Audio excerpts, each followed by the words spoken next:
We now have a one pose walk cycle. Well, that's not terribly interesting, so let's add at least one more pose and we'll have him walking along. And the good news is that it's very easy to add that next pose. I'll show you that you can select and deselect all the action channels, all the bones that have animation on them in the armature, by hitting A while you're hovered over the left side of the action window.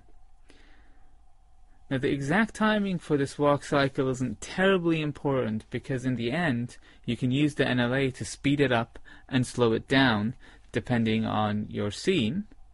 But let's say that we do a walk cycle where he's taking a step every half second. So let's do a 12 frame walk cycle.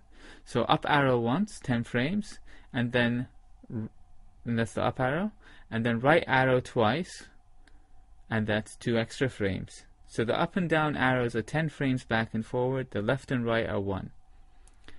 Now we select all the bone like I show you. A key over left side of the action editor toggles the selection. And then we can copy that pose and paste it. Now you might need to use your middle mouse button and move the header of the 3D view if it's not visible.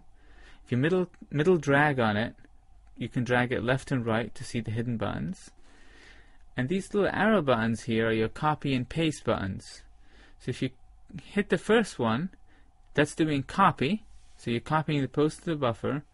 Instead of pasting it with the middle one, we'll paste it with the last one, which copies the mirrored pose from the buffer. And so we just click, and now we've made a whole bunch of keyframes for the last thing, and it's exactly symmetrical. But it's not exactly done because we don't want to have the character walking place. We want to have him walking forward. And so we need to do a little bit more work now to get that second contact. Now remember I told you that we had 3 important bones, the torso and the 2 feet. And those are the only bones we'll have to adjust now, and we can do it all in one go. So select each of these bones and then hold the shift key while you select the other 2. So shift click on the left foot and the right foot. Here we go. Now in the side view, we just have to move these forward so the feet exchange positions.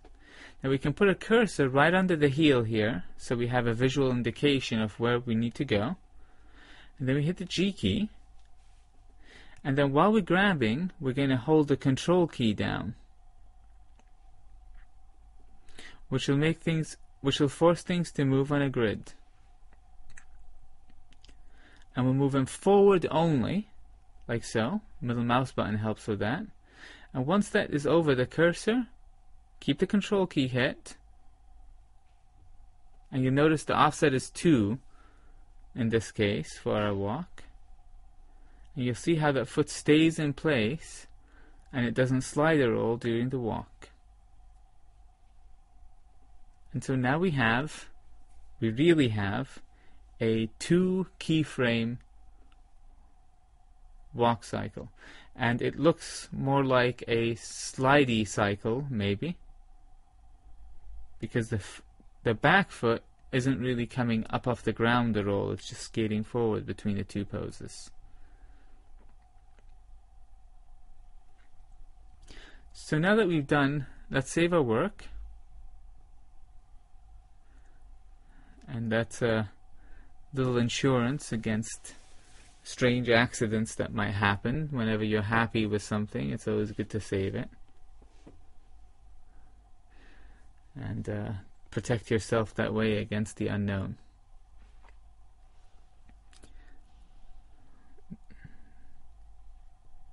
So the second pose was faster than the first. The other poses are going to be a little bit more work now. And we're going to work in halving these things down. So now we've done the beginning and the end, we're going to do the middle pose in the animation, which was our pass position.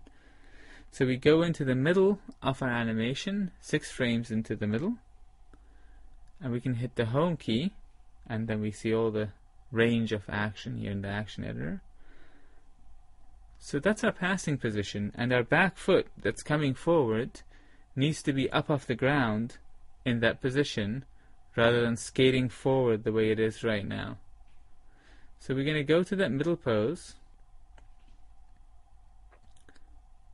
and have it move up in that position. So make sure you're in the middle, select the bone, and now let's just move it up a little bit. Just move the viewer down and hit G, and then grab it up and click.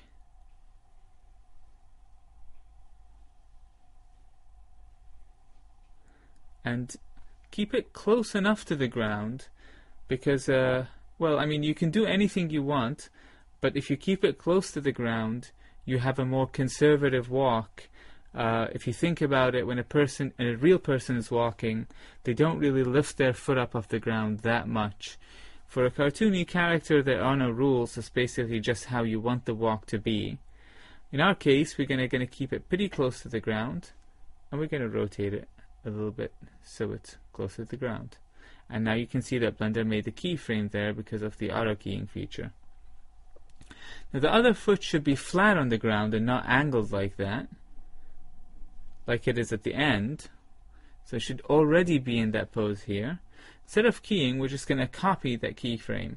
So we're going to right click on the keyframe and hit Shift D on the keyboard, and then we're going to move the mouse. And as you're moving the mouse, you'll want to hold the control key down.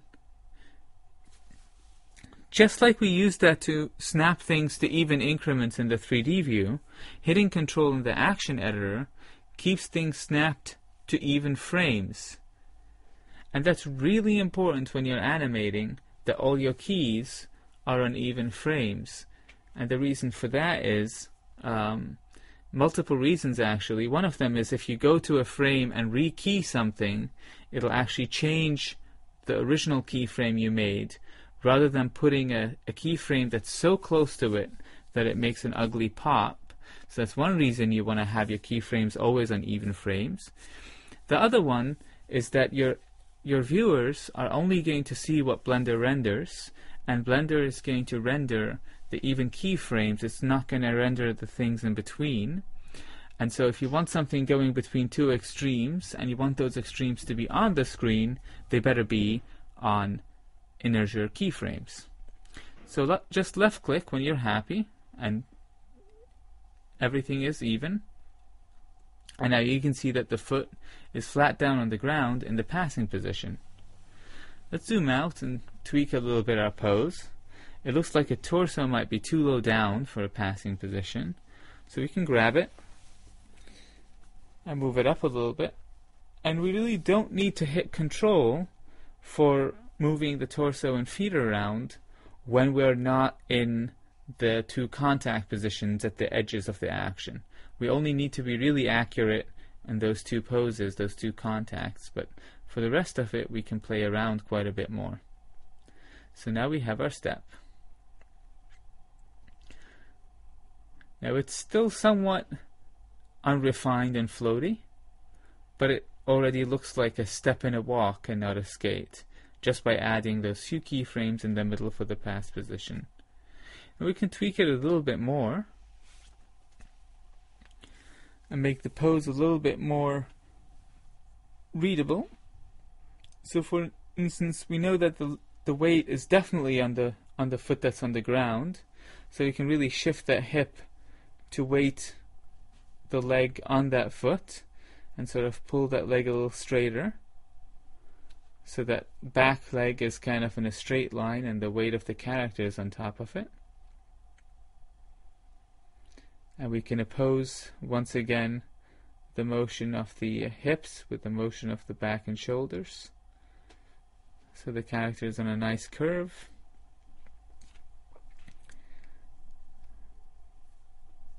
And we can go on tweaking more and more poses in the passing position. I'm not going to do everything here, so we'll take less time making these poses than you normally would, just so we can get through the tutorial. but you can look and see, for instance, that the hands are twinning each other too much. They're perfectly symmetrical, and they really should be a little bit different, especially since they're moving in different directions. So we can basically delay the hands and the forearms from the upper arms to create that effect of dragging your hand forward as you pull it from the shoulder. So we'll do that in this case. There's probably a few other things we could try, but it's a nice, easy thing to do. And for the front one, we'll rotate it a little bit forward as it's dragging back. And that'll make the pose read a little bit better, and it'll make the hands be more dynamic as they pass each other there in the middle. And the front view, we can also tweak it, like we could bring them in or out and, you know, change the attitude of the hands in the passing position a little bit. I'm just going to move them in just a tad, so he's not too much flinging his arms out as he walks.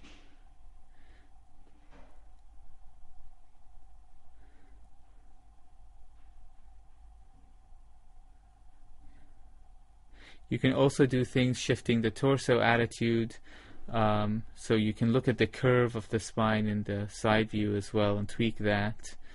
I'm going to keep the foot even lower down to the ground in this position, so the toes almost scuffing the ground as he walks. So you can play a lot with the posing in this passing position to give the walk more character. So let's call that done. It's at least okay. So we can move on to the other poses in the walk. And let's have a look at where we talked about having a down position. And you can see that at least the feet and torso aren't quite walking right. So like the foot should be already all on the ground when the back foot is coming up, and the weight really is never settling here. And that back foot shouldn't really come up until the weight is settled. So let's make that down position, and that'll have the weight settling on the front foot so that the back foot can be free to come up. And that's going to happen pretty close to the first contact. I'll do a couple of frames away, sorry. So right arrow a couple of times, and then we get to the frame right behind it. And let's make our down here. We're going to cheat by copying some keys. So for the front foot, we can really copy the next key backwards so it's already on the ground. We can actually just move that or copy it. I'm going to copy it in this case. And make sure you have that control key pressed so you actually get to the keyframe itself and not right next to it. And then click. And now we have our down pose for that foot. The back foot still hasn't quite come off the ground yet here because the weight just settled. So we'll grab the front key, shifty it, and grab it, and then make sure that we have the control pressed, and then click there. And so now we have time for the feet to settle. And now let's bring the torso down so we have a real down position, and the weight is coming down on the foot now that we have hit the ground. Tweak it a little bit where you want it, and so now we have a down position. And you see the torso is down relative to the contact and relative to the pass position, and that's probably the lowest position in the walk.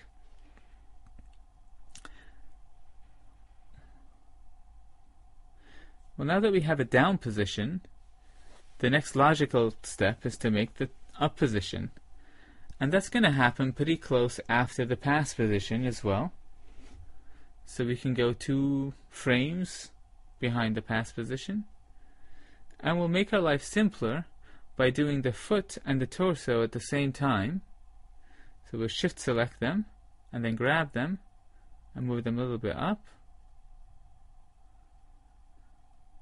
And we maybe move the foot a little bit more by itself.